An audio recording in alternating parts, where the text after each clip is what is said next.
Physics का जो है कुछ इम्पोर्टेंट फिजिकल क्वांटिटी है जिसका एसआई यूनिट तो सभी लोग को पता होता है, बहुत सारे स्टूडेंट को पता होता है।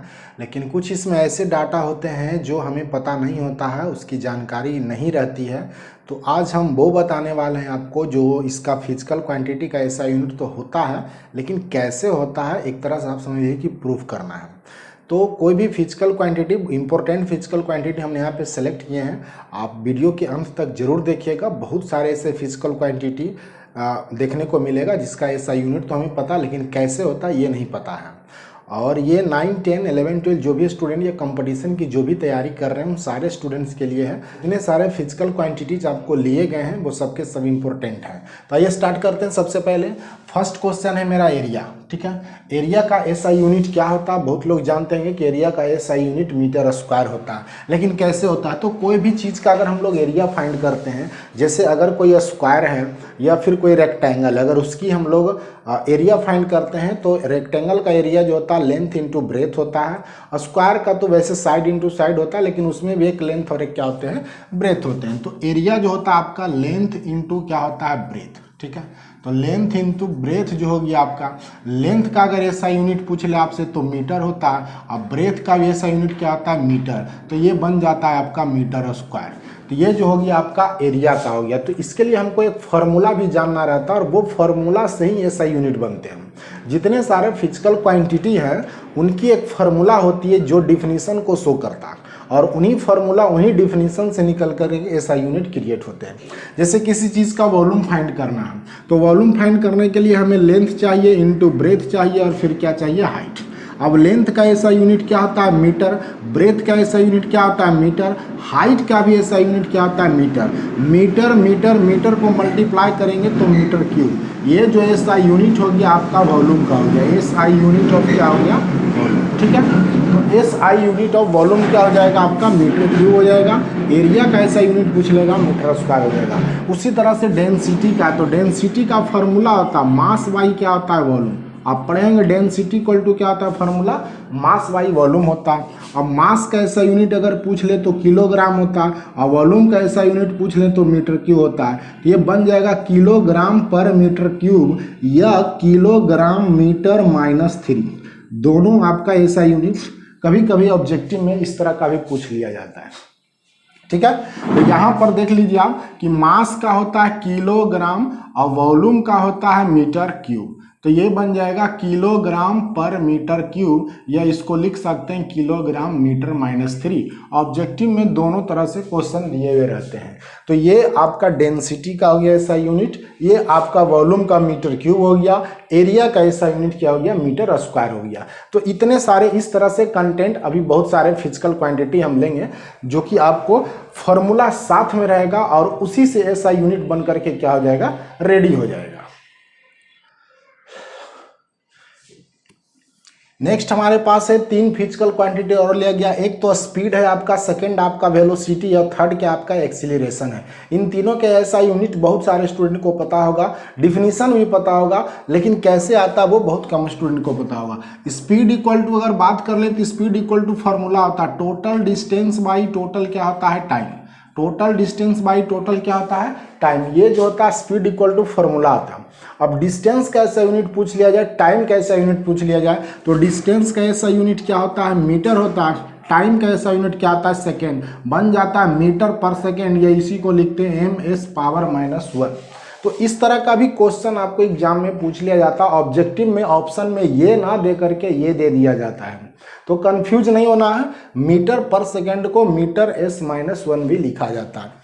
नेक्स्ट आपका वेलोसिटी है, तो स्पीड और वेलोसिटी दोनों सेम ही होते हैं। स्पीड का जो फॉर्मूला होता है total distance by total time taken होता है। यहाँ भी होता है वेलोसिटी का कि जितना वो डिस्टेंस को कवर करता है उसको कवर करने में जो टाइम यूज होता है वो हम लोग वेलोसिटी जानते हैं। तो इसका भी हो जाता है डी बाई क्या हो जाता है, टी, यानी मीटर पर सेकेंड, यानी ms-1 हो जाते हैं, ठीक है।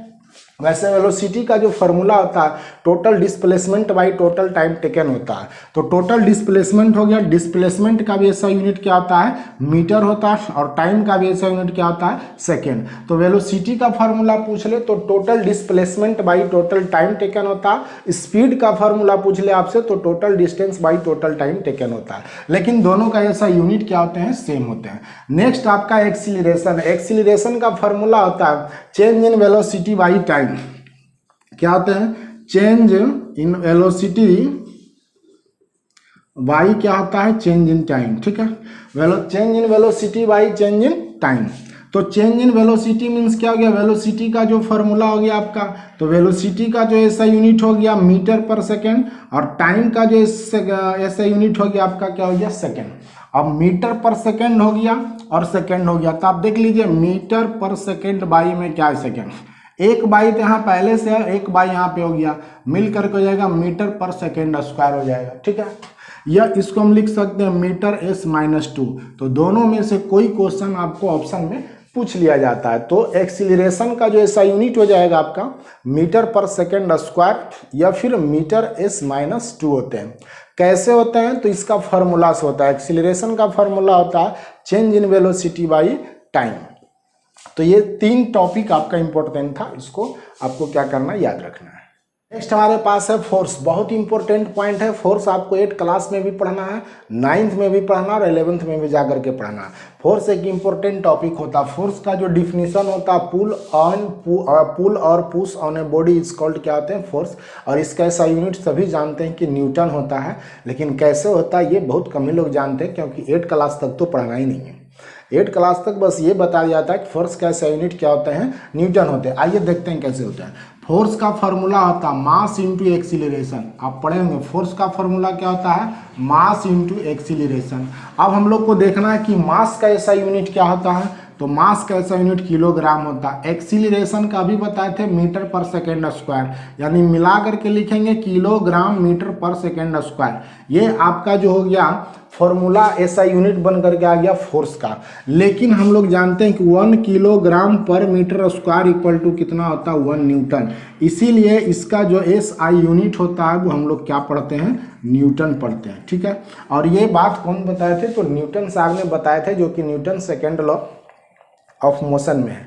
तो आपको याद रखना है कि इस तरह का क्वेश्चन बहुत बार पूछा जाता है। आपको डायरेक्ट न्यूटन ना देकर के आपको ये डाटा दे दिया जाएगा कि 1 किलोग्राम मीटर पर सेकेंड स्क्वायर ये किसका ऐसा यूनिट है, तो किसका हो जाएगा, फोर्स का। और न्यूटन तो जान ही नहीं कि न्यूटन किसका होता है, तो फोर्स का ऐसा यूनिट होता है।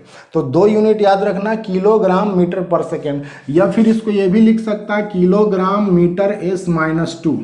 ये भी आपको पूछ देता है कभी काल कि अगर फोर्स का ऐसा यूनिट ये होगा या ये होगा और ये तीनों रहेगा, और चूज करना रहेगा कि इनमें से कौन ऐसा यूनिट है। ऑप्शन में ये भी है, ये भी है और ये भी है, एक और जो है दूसरा रहेगा। याद रखना ये तीनों जो होते हैं वो फोर्स का ऐसा ही यूनिट होते हैं। एक क्वेश्चन आपका वर्क का है, वर्क या फिर आप इसको लिख लीजिए एनर्जी। वर्क और एनर्जी दोनों जो है सेम ही पूछा जाता है और बहुत इंपॉर्टेंट है। वर्क और क्या होता है, एनर्जी, दोनों का सेम ऐसा यूनिट होते हैं। वर्क का भी ऐसा यूनिट जूल होता है और एनर्जी का भी ऐसा यूनिट क्या होते हैं, जूल होते हैं। लेकिन जूल कैसे होते हैं, आइए आपको दिखाते हैं। तो वर्क का जो फॉर्मूला होता है, आपका फॉर्मूला होता है फोर्स इंटू डिस्प्लेसमेंट। क्या होते हैं, फोर्स इंटू डिस्प्लेसमेंट, ये जो होते हैं वर्क का फॉर्मूला। अभी फोर्स का बताए थे कि किलोग्राम मीटर पर सेकेंड स्क्वायर होते हैं, और डिस्प्लेसमेंट का क्या हो जाएगा आपका, मीटर। तो किलोग्राम मीटर पर सेकेंड मतलब सेकेंड यहाँ है, इंटू में m यहाँ है। जब हम लोग इसको कैलकुलेट करेंगे तो किलोग्राम मीटर स्क्वायर हो जाएगा, और ये सेकेंड जो है आपका इस तरह से हम इसको लिख सकते हैं, और नहीं तो किलोग्राम मीटर स्क्वायर s-2। ये दोनों यूनिट जो है आपका क्या है, वर्क का है। ठीक है, और इतना इक्वल टू होता है 1 जूल। आपसे पूछ ले 1 kilogram metre square per second square equal to कितना होता है, तो 1 जूल होता है। इसीलिए वर्क और एनर्जी का जो SI यूनिट होते हैं वो कितना होता है, जूल होता है।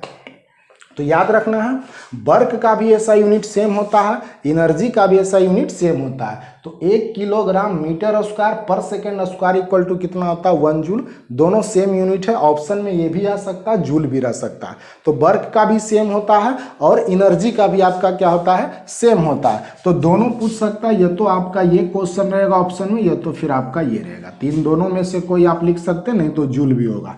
तो जूल कैसे आ रहा है देख रहे हैं, और ये बताए थे कौन, एक्सप्लेन कौन किए थे, तो जूल नामक साइंटिस्ट ने किए थे। और उन्होंने इतना इक्वल टू क्या कर दिए कि 1 जूल होता है। इसीलिए वर्क और एनर्जी का ऐसा यूनिट क्या होते हैं, जूल होते हैं। नेक्स्ट हमारे पास क्या है, मोमेंटम है। बहुत इंपॉर्टेंट टॉपिक है आपका मोमेंटम। मोमेंटम का जो फॉर्मूला होता है वो आपका क्या होता है, मास इंटू वेलोसिटी होता है। क्या होता है, मास इंटू वेलोसिटी। अब मास का ऐसा यूनिट क्या होता है, किलोग्राम। वेलोसिटी का ऐसा यूनिट क्या होता है, मीटर पर सेकेंड। ठीक है, मीटर पर सेकेंड यानी किलोग्राम मीटर सेकेंड, इस तरह से हम लिख सकते हैं मीटर पर सेकेंड को। तो एक तो आपका ये हो जाएगा, या इसको लिख सकते हैं किलोग्राम मीटर S-1। ये भी आपका ऐसा यूनिट है। मोमेंटम का अगर ऐसा यूनिट पूछ ले, किलोग्राम मीटर पर सेकेंड होगा या फिर किलोग्राम मीटर S-1 होगा।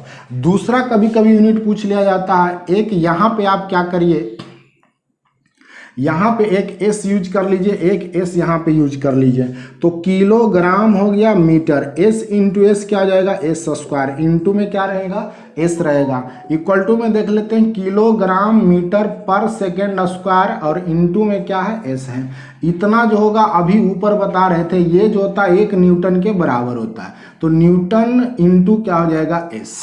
तो दो ऐसा यूनिट आपसे पूछ लेता है, एक तो मोमेंटम का किलोग्राम मीटर पर सेकेंड, जो कि यहाँ पे आप देख रहे हैं किलोग्राम मीटर पर सेकेंड है, या इसको किलोग्राम MS-1 भी लिख सकते हैं। दूसरा कभी कभी ऑप्शन में आपका NS दे दिया जाता है। NS मतलब न्यूटन सेकेंड हो गया। तो न्यूटन सेकेंड जो है ना, उसको एक्सप्लेन करके बनाना रहता है। तो न्यूटन सेकंड आपका इस तरह से एक्सप्लेन करके बनता है। इसमें सेकंड खुद से इंटू करना रहता है और इस फॉर्म में हम ले आते हैं। तो आपको याद रखना, मोमेंटम का जो ऐसा यूनिट होता है किलोग्राम मीटर पर सेकंड, या किलोग्राम मीटर S-1 या फिर न्यूटन सेकंड होता है। तो 3 टाइप का ऐसा यूनिट है, कभी भी आपसे एग्जाम में पूछ लिया जाता है। क्वेश्चन अभी बताएं कि मोमेंटम होता है, एक मोमेंटम ऑफ फोर्स होता है, या फिर इसको हम लोग टॉर्क कहते हैं। क्या कहते हैं, टॉर्क पढ़ना। मोमेंटम ऑफ फोर्स या फिर टॉर्क होता है, दोनों में से कोई एक ऐसा यूनिट आपसे पूछ लिया था। तो मोमेंटम ऑफ फोर्स का जो फॉर्मूला होता है वो भी होता है फोर्स इंटू डिस्टेंस। क्या होता है, फोर्स इंटू डिस्टेंस। अब फोर्स का ऐसा यूनिट अभी बताए थे किलोग्राम मीटर पर सेकेंड स्क्वायर है। डिस्टेंस का क्या आ जाता है, मीटर। तो बन जाता है ये kilogram metre square per second square, आप इतना लिख सकते हैं।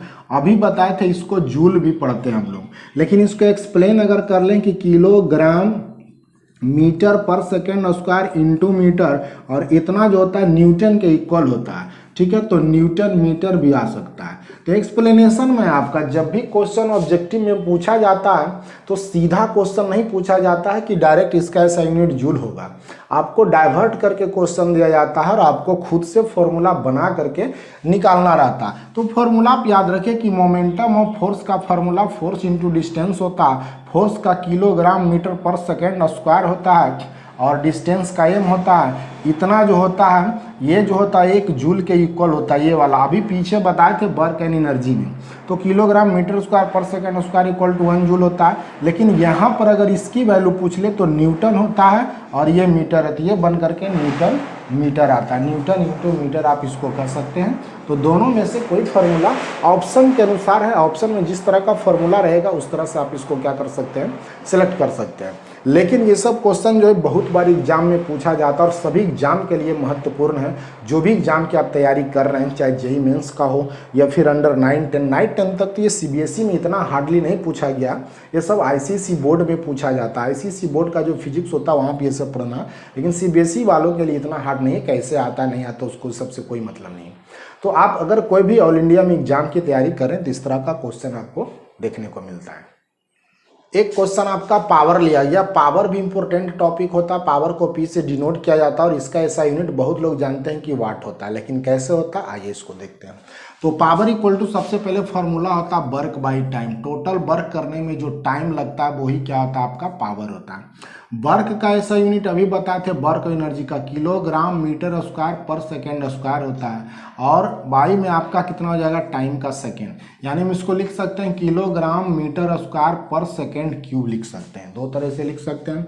या फिर आप लिख सकते हैं यहाँ पे किलोग्राम मीटर स्क्वायर S-3, ये भी लिख सकते हैं आप। यूनिट चेंज रहेगा, यूनिट को हम कितने तरीके से लिख सकते हैं ये मायने रखता है, क्योंकि ऑब्जेक्टिव में आपका ऑप्शन में ये नहीं दे करके ये भी दे सकता है। तो आपके ध्यान रखना है कि कौन सा ऑप्शन जो है मेरे लिए सही होगा। नेक्स्ट आपको क्या दे सकता है, kilogram metre square per second square, ये आपका वर्क हो गया। इसका हम लोग जूल भी लिखते थे, अब पर सेकेंड में है तो जूल पर सेकेंड, तो ये भी ऐसा यूनिट हो गया आपका जूल पर सेकेंड। और 1 जूल पर सेकेंड इक्वल टू होता है 1 जूल पर सेकेंड इक्वल टू ही होता 1 वाट, जो कि वाट साइंटिस्ट का नाम था। तो आप याद रख लीजिए, यहीं से निकल करके आता है कि पावर का जो ऐसा यूनिट होता है वाट होता है, जिसको हम लोग W से क्या करते हैं, डिनोट करते हैं। तो आप समझ लीजिए पावर का ऐसा यूनिट तो वाट होता है, बट कैसे होता है ये पूरा डाटा आपको याद रखना। फॉर्मूला सबसे जरूरी होती है, वर्क बाई टाइम इसकी फॉर्मूला होती है। वर्क ऐसा unit kilogram metre square per second square होता है, नीचे टाइम है, इसको कैलकुलेट करके आप निकाल सकते हैं। ये भी ऑप्शन सही है, इस तरह का भी क्वेश्चन रहेगा। 1 जूल पर सेकेंड इक्वल टू 1 वाट होता है, इसलिए पावर का जो ऐसा यूनिट होता है वो क्या कहलाता है, वाट कहलाता है। आप याद रखिएगा, वाट में से आपको ये भी याद रखना है 1 किलो वाट इक्वल टू कितना होता है, 1000 वाट होता है, या 10 टू दी पावर 3 वाट होता है, ठीक है।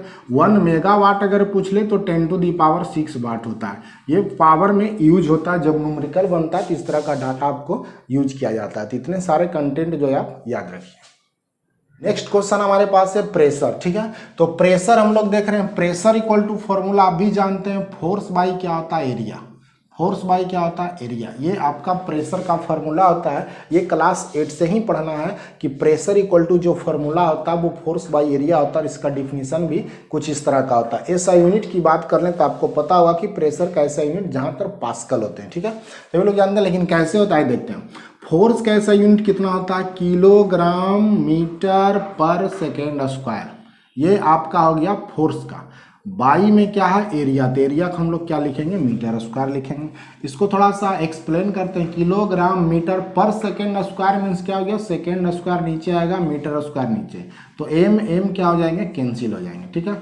तो आपका नेक्स्ट बन जाता है डाटा किलोग्राम बाई में है सेकेंड स्क्वायर इंटू मीटर, तो हम इसको लिख सकते हैं किलोग्राम मीटर -1 लिख सकते हैं, और S-2 लिख सकते हैं। एक तो SI यूनिट आपका इस तरह के बनेगा, किलोग्राम मीटर -1 और S-2, ये भी आपका SI यूनिट ही बन रहा है। सेकेंड हम लोग क्या लिख सकते हैं, यहाँ से एक फार्मूला बना लेते हैं। यहाँ से क्या फार्मूला बना लेंगे, किलोग्राम मीटर पर सेकेंड स्क्वायर, ठीक है, ये हो गया।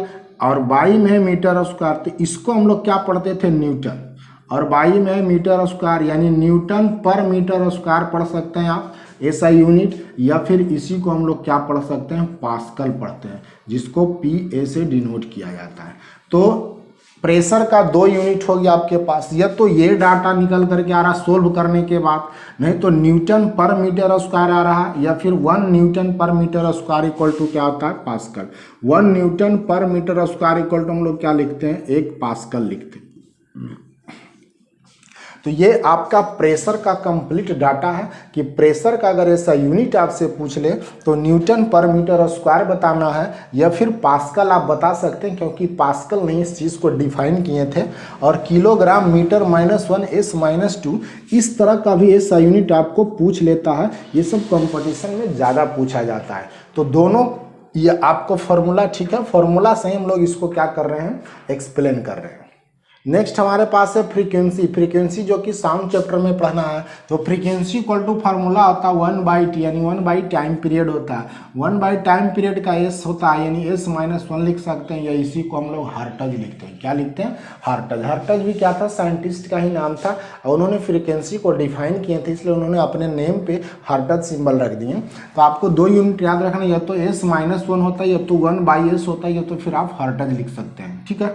और ह्यूमन का जो सुनने की कैपेसिटी होता है वो आप याद रख लीजिए 20 हर्ट्ज से लेकर के 20,000 हर्ट्ज के बीच होता है। कभी कभी क्वेश्चन इस तरह से पूछ ले जाते हैं कि ह्यूमन का जो रेंज होता है सुनने का वो कितना होता है, तो 20 हर्ट्ज से 20,000 हर्ट्ज के क्या होते हैं, बीच होते हैं। यानी 20 हर्ट्ज से हम कम वाले साउंड को नहीं सुन सकते और 20,000 से हर्ट्ज वाले साउंड को भी हम नहीं सुन सकते। इसके बीच वाले जितना रेंज होता है उसी को हम लोग क्या करते हैं, सुन सकते हैं। एक आपका इलेक्ट्रिक चार्ज है या फिर उसको चार्ज भी कर सकते हैं। तो पता होगा कि चार्ज का ऐसा यूनिट कूलम होता है, लेकिन कैसे होता है ये नहीं पता है। तो इलेक्ट्रिक चार्ज का जो फॉर्मूला होता है आपका करंट इनटू क्या होता है, टाइम होते हैं। ठीक है, करंट इनटू क्या होता है, टाइम होता है इलेक्ट्रिक चार्ज का फॉर्मूला। इलेक्ट्रिक चार्ज का डिफिनीशन भी होता है the flow of electrons is known as electric charge and the flow of charge is known as electric current. ठीक है, तो आप करंट इनटू क्या होते हैं, टाइम होते हैं। करंट का ऐसा यूनिट क्या होता है, एम्पियर, और टाइम का ऐसा यूनिट, करंट का ऐसा यूनिट क्या होता है आपका, एम्पियर होता है, और टाइम का ऐसा यूनिट क्या होता है, सेकंड होता है। तो एम्पियर सेकंड हो गया, और इसी को हम लोग क्या कहते हैं, कूलम्ब कहते हैं। कूलम्ब को क्या चीज से डिनोट किया जाता है, तो कैपिटल C से डिनोट करते हैं। कूलम्ब भी एक साइंटिस्ट का नाम था, एम्पियर भी एक साइंटिस्ट का नाम था। तो करंट का ऐसा यूनिट क्या होता है, एम्पियर, टाइम का ऐसा यूनिट क्या होता है, सेकंड। तो ampere into second equal to क्या बन जाते हैं, कूलम्ब। तो इस तरह से इलेक्ट्रिक चार्ज का जो ऐसा यूनिट होता है वो क्या होता है आपका। एक क्वेश्चन आपका इलेक्ट्रिक आपका है इलेक्ट्रिकल पोटेंशियल। तो वैसे तो इसका ऐसा यूनिट वोल्ट होता है इलेक्ट्रिकल पोटेंशियल का, लेकिन इसका कुछ फॉर्मूला है, आइए फॉर्मूला से जानते हैं। फॉर्मूला इसका होता है वर्क बाई क्या होता है, चार्ज। ठीक है, वर्क बाई क्या होता है, अभी बताए थे kilogram metre square per second square होता है। चार्ज का जो अभी बन करके आया है इतना आया है। ठीक है, चार्ज का जो ऐसा यूनिट मतलब हम लोग अभी देखे हैं, तो वैसे तो कूलम्ब ही होता है, यहाँ पे हम आप कूलम्ब को डायरेक्टली लिख सकते हैं। और ये जो आपका होता था जूल का होता था, तो जूल पर बाई कूलम्ब, यानी जूल पर कूलम्ब लिख सकते हैं, या फिर जूल C-1 लिख सकते हैं। और 1 जूल पर कूलम्ब इक्वल टू होता है 1 वोल्ट। क्या होता है, 1 जूल पर कूलम्ब इक्वल टू क्या होते हैं, 1 वोल्ट होते हैं। इसीलिए इलेक्ट्रिकल पोटेंशियल का जो ऐसा यूनिट होता है वो वोल्ट होता है, जिसको V से डिनोट किया जाता है। तो आप इसको इस तरह से भी लिख सकते हैं, वर्क का kilogram metre square per second square होता है, और ये आपका कूलम्ब हो गया, चार्ज का डायरेक्टली लिख लिए हम लोग। तो ये आपका ऐसा यूनिट है। कन्वर्सेशन में अगर आपसे पूछ ले तो ये भी हो सकता है, कूलम्ब का जो हम लोग लिख रहे हैं वो यहाँ पे तो C है। ठीक है, इसको लिख लेते हैं किलोग्राम मीटर स्क्वायर, और नीचे में लिख लेते हैं सेकेंड स्क्वायर, और इसका A इंटू S होता है। ठीक है, तो किलोग्राम मीटर स्क्वायर हो गया, और S हो गया आपका नीचे, तो ऊपर जाकर के -1 S-3, ये भी आपका एक फार्मूला हो सकता है। Kilogram metre square A-1 S-3 कभी कभी ऑब्जेक्टिव में ये पूछ दिया जाता है, और स्टूडेंट कंफ्यूज हो जाते हैं कि ये ऑप्शन तो हो ही नहीं सकता, उनको पता नहीं होता एक्सप्लेनेशन, तो फॉर्मूला से सारा कुछ निकलता है। तो 1 जूल पर कूलम्ब इक्वल टू 1 वोल्ट होता है, और डायरेक्ट पोटेंशियल डिफरेंस का ये इलेक्ट्रिकल पोटेंशियल का ऐसा यूनिट पूछ ले आपसे तो क्या होता है। नेक्स्ट हमारे पास है इलेक्ट्रिकल रेसिस्टेंस। आपको क्लास 10th में भी पढ़ना है रेसिस्टेंस का जो ऐसा यूनिट होता है वो ओम होता है, और रेसिस्टेंस को कैपिटल R से डिनोट किया जाता है। पैरेलल और सीरीज दोनों रेसिस्टेंस आपको उसमें क्या करना है, पढ़ना है। तो रेसिस्टेंस का ऐसा यूनिट की बात कर लें तो ओम होता है। ओम एक साइंटिस्ट का नाम था जिन्होंने रेसिस्टेंस को डिफाइन किए थे। लेकिन कैसे होता है, तो इसका जो फॉर्मूला होता है वो पोटेंशियल बाई क्या होता है, पोटेंशियल बाई करंट होता है। ठीक है, पोटेंशियल बाई क्या होता है, करंट। अब पोटेंशियल का क्या होता है आपका, V होता है। पोटेंशियल का ऐसा यूनिट क्या होता है, V होता है। पोटेंशियल का ऐसा यूनिट V होता है, और करंट का ऐसा यूनिट क्या होता है, एम्पियर होता है। तो ये बन जाएगा VA-1, या फिर वोल्ट पर एम्पियर, और 1 वोल्ट पर एम्पियर इक्वल टू ही क्या होता है, 1 ओम होता है।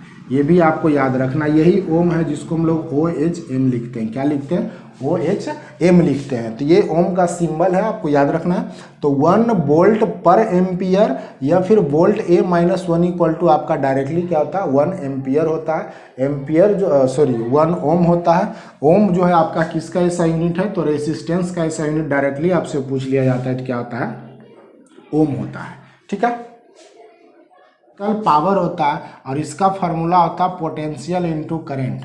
पोटेंशियल इंटू क्या होता है, करंट होता है। तो पोटेंशियल का ऐसा यूनिट क्या होता है, V, और करंट का क्या हो जाता है आपका A, और यही बन जाता है आपका W। W मीन्स क्या हो गया आपका, वाट हो गया।